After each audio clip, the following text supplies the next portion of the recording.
All right, so we're back for another deep dive. Yeah. And this time we're heading over to the city of David in ancient Jerusalem. Right. So we've got a whole bunch of really cool tour transcripts and kind of like related materials. Nice. And we're going to really try to get at like why this place, well, it's famous for obvious reasons. Yeah. But we're going to try to like look beyond the familiar narratives. Right. And really try to understand why this particular place became such a pivotal spot throughout history. Yeah, and I think one thing that is interesting right from the start is kind of this initial puzzle. Okay. Because when you think about Jerusalem, geographically speaking, Yeah.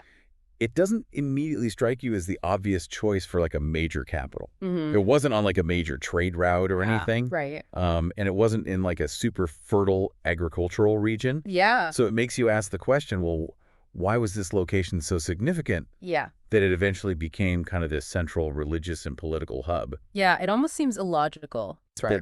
Like you'd expect, Yeah. the typical big city, it's got like those inherent advantages, Right. Yeah. But Jerusalem doesn't at first glance, at least. Yeah. Okay, so let's unpack that. Right. And here's where it gets even more interesting, Okay. is that a discovery kind of in the last century or so has like fundamentally changed how we understand ancient Jerusalem. Okay. And that is that we now know that like the original city of David actually lies outside Oh, wow. the current old city walls. Oh, wow. That is fascinating. So for centuries, everyone just assumed right. that the ancient city was contained within, the walls that we see today. Right. But archaeological work has revealed Yeah. that the earliest settlement was like in this lower area just south of the Temple Mount. Yeah. So this gives us a totally new perspective Right. on the city's origins. Yeah. So the question then becomes, well, who were the first people to settle in this seemingly unlikely spot? Right. So our sources point to the Jebusites and probably even earlier Canaanite inhabitants. Yeah. But the number one reason for this early settlement appears to be one vital resource. I'm going to guess water. You got it. Okay. Water. Makes sense. Specifically, the Gihon Spring. Oh, yeah. So this was like, and remains, Right. the biggest natural spring in the area.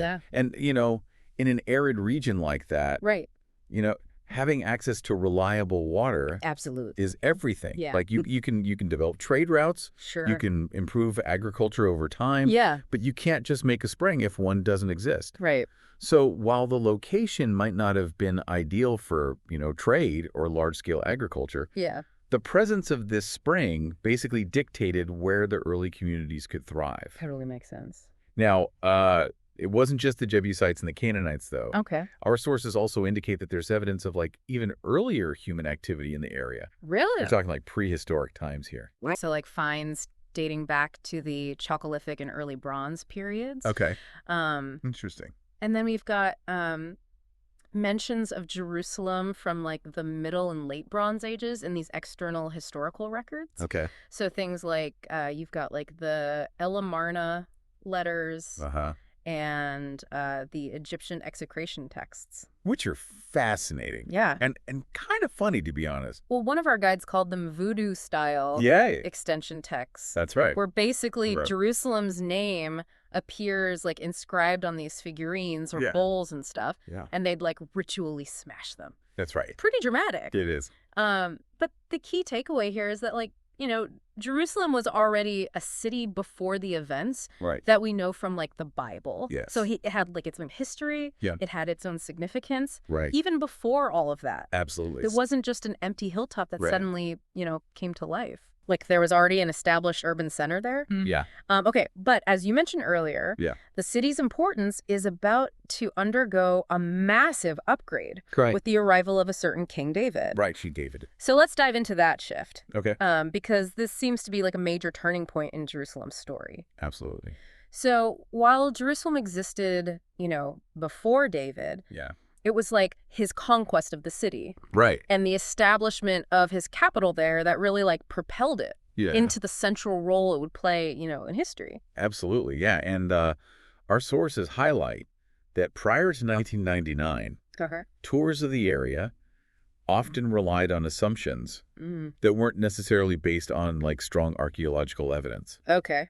So before these intensive excavations that started around 1999, Right. the typical tour would involve like a quick walk down to Mhm. what they thought was the ancient water system Yeah. and telling stories that may or may not have been entirely accurate. Right. But since 1999, as one of our guides put it, Yeah. there have been intensive excavation there almost all year round. Yeah.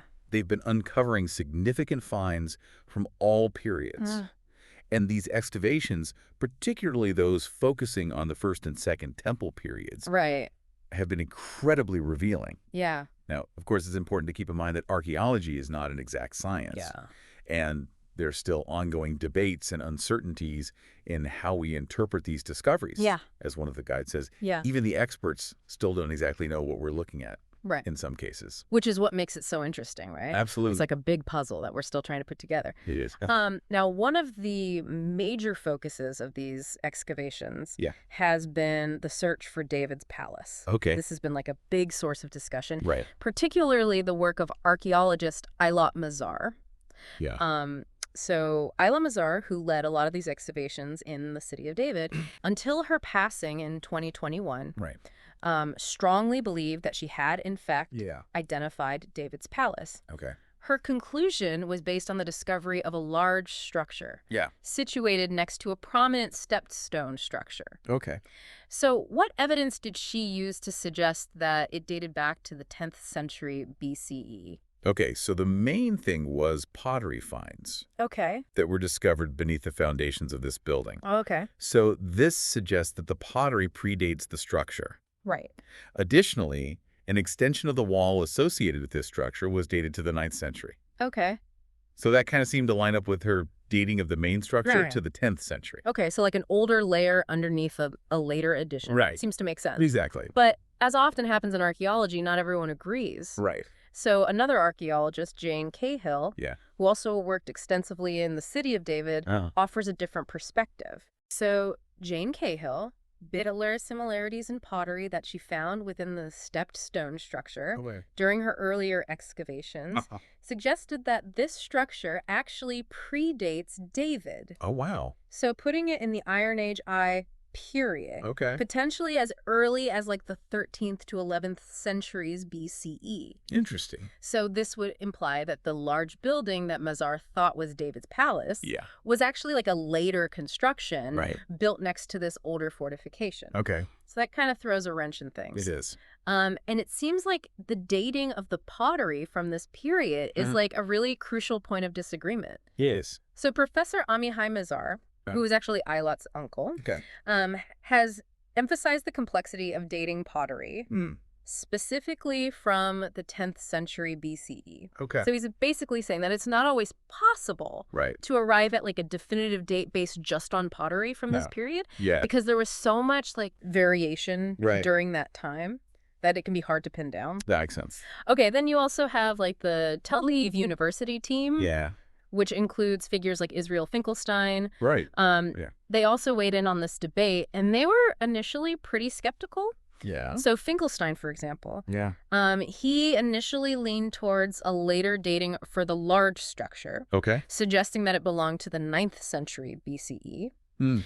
However, it's important to note that he later partially revised his view, and he acknowledged that David likely was present in Jerusalem, even if he didn't agree with the scale of his kingdom as it's described in the Bible or the dating of this specific building. So it's all very, very complex. It is. And this kind of highlights the importance of considering the context of archaeological finds. Absolutely. You know, whether something is found in situ, which means in its original place of deposition, versus, being moved or disturbed over time. Exactly. And material found out of context can be much harder to interpret accurately. Exactly. And situ finds provide a much more reliable evidence for understanding the history of a specific structure or layer. So moving beyond this debate over David's palace, our sources highlight some other really interesting finds from the First Temple period. So one cool discovery is a Proto-Aeolic capital. A capital. Sometimes called Proto-Ionic, which was found by Kathleen Kenyon.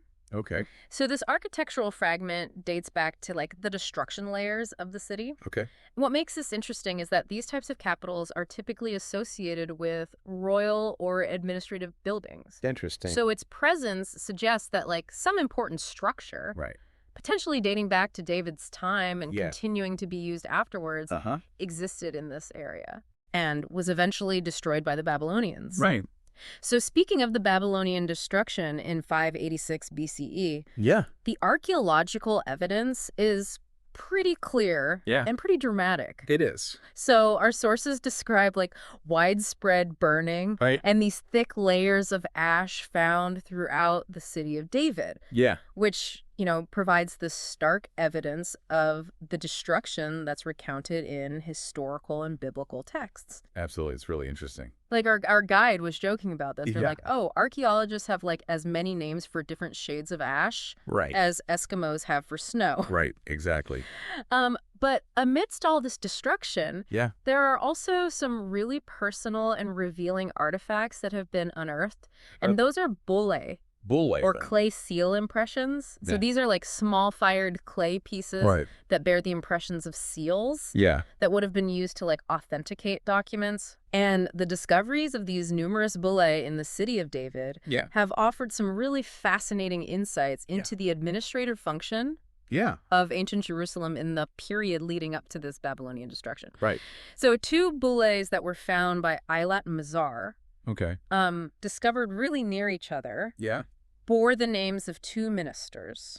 Jehukel, son of Shilamiah, and Gedali, son of Pashur. Now, what makes these names so significant? Okay, so these individuals are actually mentioned by name in the book of Jeremiah. Wow. In the context of advising King Zedekiah during this turbulent period before the Babylonian siege.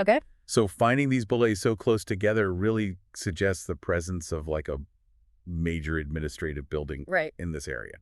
So basically these tiny clay seals are like direct signatures from people mentioned in the Bible. It is really amazing. It's pretty incredible. Yeah. And that's not all. There's also this other discovery of over 50 bullae found in a burnt room. And some of these bore the names of Azariah, who's likely a high priest. And then Gemariah, son of Shaphan, who was an associate of the prophet Jeremiah. Wow. So this collection of bullae found in this one burnt room further supports the idea that this area housed like a significant government quarter, possibly even an archive of important administrative documents. Yeah, the sheer number is incredible. 50. Yeah. That's a lot. Yeah, and then there's also this interesting unexcavated, but believed to be authentic bulla of Baruch ben Neriah, who was the scribe of Jeremiah. So while it wasn't found in the city of David excavations, its believed authenticity and connection to Jeremiah like further strengthens this picture of a vibrant kind of like administrative and prophetic center.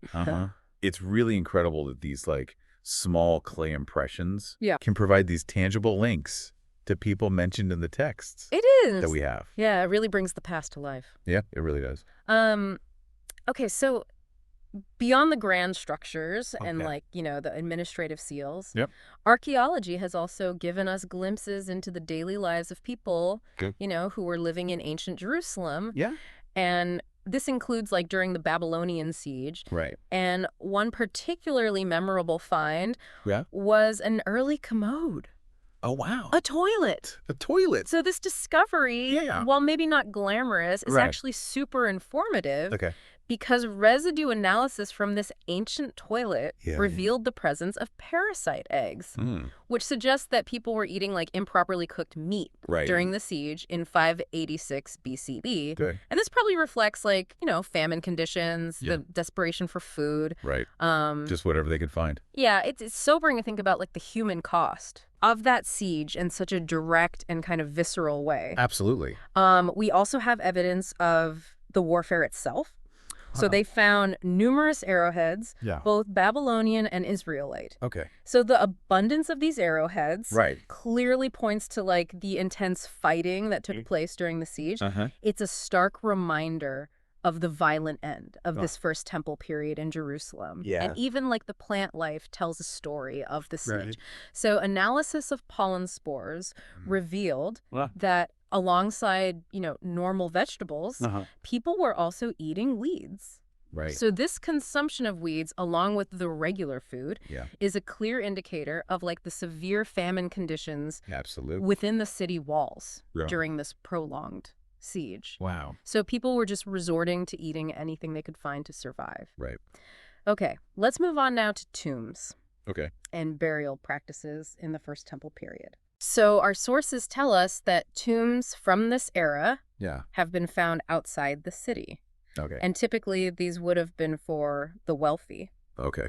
And one tomb in particular stands out, and that's the tomb of Shebna, or Shevanyahu. Okay. So this tomb is famous for its inscription, which includes a curse against anyone who opens it. Oh, my. And the inscription also has this title on it. Yeah.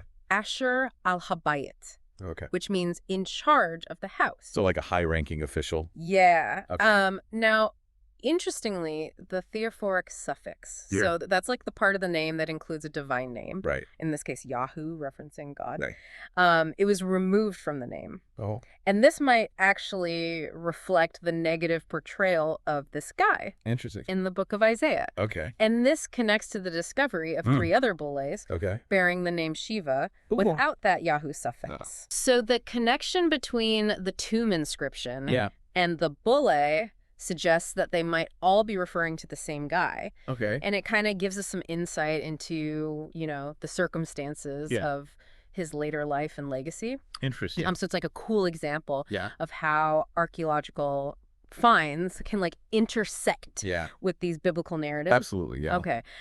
There's also mention of a tomb that's believed to be that of Pharaoh's daughter. Okay. Though as our guide notes, it's just around a corner. Right. And not the current focus. Okay. And then in contrast to all of that, the Second Temple period tombs are located farther down the valley. Okay. So these different locations of tombs from these periods reflect like changes in the city's boundaries and the burial customs over time. Right.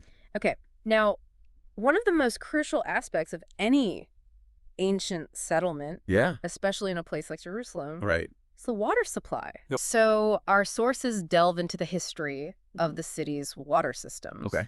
And we're going to start with Warren Shaft. Warren Shaft. So Warren Shaft was discovered in 1867 by Charles Warren. And it was initially thought to be like the original water system of Jerusalem. Interesting. Its excavation was quite challenging. I bet. It was eventually cleared out by South African coal miner. Oh, wow. In the late 1970s and early 1980s. Okay. And for a long time, the prevailing theory was that Warren Shaft was the sinner. Okay. That's mentioned in the context of David's conquest. Right. So basically the means by which his forces could enter the city through this water shaft. Interesting. And this interpretation led to the word sinner taking on the meaning of like pipe in modern Hebrew. Right. But the actual meaning of the word in biblical Hebrew is uncertain. Right. It's only used like one other time in the book of Psalms. Okay, so as you might expect, our understanding of Warren Shaft has evolved. Okay. Thanks to more recent geological analysis. Yeah. And pottery finds. Right. So geological analysis revealed the presence of like softer upper limestone versus harder lower limestone. And then the pottery finds in the upper tunnel section date back to the Middle Bronze period. Wow. Like around the time of Abraham. Okay. While the lower Warren Shaft section dates much later to the time of King Hezekiah. Right. So completely different. Totally different. Right. So this means that the initial interpretation of Warren Shaft being like, David's entry point is now largely disputed. Okay. So what is the current thinking? So now the revised understanding points to an earlier water system called the Canaanite Tunnel, sometimes called Tunnel 2. And this tunnel, which predates Hezekiah's tunnel, channeled water from the Gihon Spring to a pool in the south of the city. And this pool was probably like an auxiliary pool.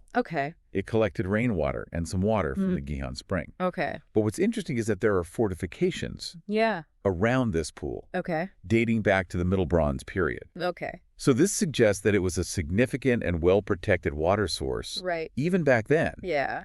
And this connects to the figure of Melchizedek, Okay. king of Salem, Right. which is identified with Jerusalem. Yeah. So then much later, Yeah. we have Hezekiah's tunnel, Yeah. which was a remarkable feat of engineering. Yeah. It was constructed in preparation for the Assyrian siege, Right. and it was designed to redirect water from the Gihon Spring to the western side of the city, Okay. providing a secure water supply within the city walls. Okay. So after its construction, these older systems like the Canaanite tunnel Yeah. and that pool were largely abandoned. Yeah, interesting. Now, what's interesting is that there's even evidence of later habitation Yeah. within the abandoned system. Yeah, like a house built. Yeah, a house built in the old pool area. Yeah. That's amazing. It's pretty cool. And it contained fill material dating to the 9th century BCE, Okay. including pottery and animal bones. Yeah. So that it shows, how the landscape and the use of these ancient structures changed over time. Totally. And then finally, near the Gihon Springs outlet, Yeah. there's a Second Temple period doorway Okay. and what's thought to be a high priest's mikveh. Okay. So these later additions Yeah. highlight the continued religious significance of the area, Right. even after the First Temple period. Okay, so our deep dive wouldn't be complete without talking about Hezekiah's wall, Okay. which is sometimes referred to as the Broad Wall. The Broad Wall. So excavations have revealed this huge wall, Yeah. up to 8 meters high in some places. Wow, that's big. Yeah, but of relatively simple construction. And pottery finds dated to the time of Hezekiah, again in preparation for the Assyrian siege. Right. Its curved shape has led to different theories. Okay. Some think it was adapted to the topography. Right. Some think it might have been part of a gate area. Okay. But the name Broad Wall itself Yeah. seems to cause some complications. Oh, how so?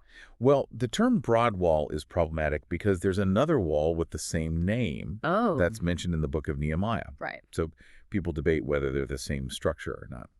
Most scholars think that they are distinct. Okay. But, it's interesting that even fortifications become these subjects of historical debate. It is, yeah. And our sources even hint at a possible critique of Hezekiah's fortifications in the book of Isaiah. Really? So the Valley of Vision passage in Isaiah 22 has been interpreted by some as a potential critique of Hezekiah's overconfidence in his preparations. And a neglect of the poor. Interesting. And this is kind of reflected in the archaeological find of a partially destroyed house. Oh, wow. That was incorporated into Hezekiah's wall. Really? With pottery dating exclusively to his reign. Wow. So it makes you think about, the human cost of these huge defensive projects. Right. So as we bring our deep dive to a close, what are some of the key takeaways? Okay, so I think firstly, Yeah. Jerusalem's seemingly improbable beginnings fueled by the all-important Gihon Spring. Yeah. Secondly, its remarkable transformation into a major religious and political center. Right. Largely due to figures like King David. Yeah. And then the subsequent development throughout the First Temple period. Yeah. And thirdly, the ongoing nature of archaeological work. Yeah. Which is constantly revealing new layers of history and prompting us to reinterpret long-held beliefs about biblical narratives. And then finally, the tangible evidence we have of major historical events like the Babylonian siege, daily life through things like the toilet, and these impressive monumental projects like Hezekiah's tunnel. It really brings home the human stories, doesn't it? It does. It connects the huge sweep of history to the lives of these ordinary people. Absolutely. And it's all through these incredible finds. Yeah, these weren't just abstract events. Yeah. These were lived experiences. Yeah. The parasite eggs tell a story of famine and survival. Yeah. The arrowhead's a story of conflict. Right. The destroyed houses incorporated into the wall Yeah. speak to the social realities of the time. Yeah, and it's